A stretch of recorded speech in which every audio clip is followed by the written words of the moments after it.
That's why I think when we talk about young centre-backs and young goalkeepers playing for the biggest clubs, it's tough. It's tough to have that opportunity. How many young goalkeepers have succeeded from the very beginning at a top club in the last 10, 15 years? I mean, there hasn't been many given the opportunity, has there, really? Maybe. But people are talking. Casillas, Real Madrid. When he came to United, maybe. No, he's what not age is old Trafford? at all.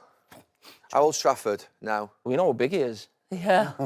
But you know, 22. But can I make the point? How many times has 23. Lads, where do you draw the line when you say, well, the manager wants him to play that way? Yeah. I played midfield and I'd come back and try and get the ball. But I don't say, there's someone too near me, just miss me out. Yeah. But I feel like on the manager. It's like we all get instructions off the manager, but sometimes it's like Liverpool, Newcastle.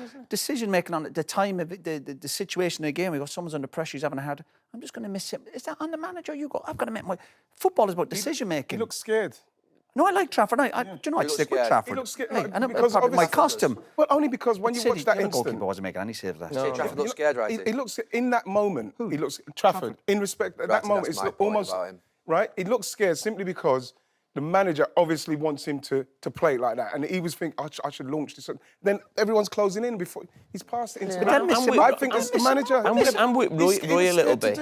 Right, just sticking on that point for a second. Just sometimes I just look at sometimes the body language of a goalkeeper, and I think about presence, I think about authority, I think about that fear, that little bit of fear in their eyes. I feel it. And look, he's a young goalkeeper, and he's obviously had some. So who would you play now? No, I'm just starting with a young kid in terms of it's a massive ask now. You know that pressure will be building on him already for the next few games, and I look at him and I just think, he realises how big this is for him, and it's as if he's basically in there. I can see it in his face and his eyes a little bit, that little bit of just that intrepidation on him, and I'm thinking, I feel for keepers when they're like that. I do, and as I look at him, I think, are you quite ready for this?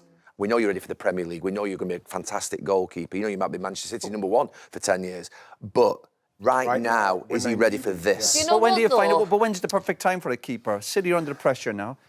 They've got new players in. Again, we're talking about 2 games into the season. They win the first game. I loved his body language in the first game.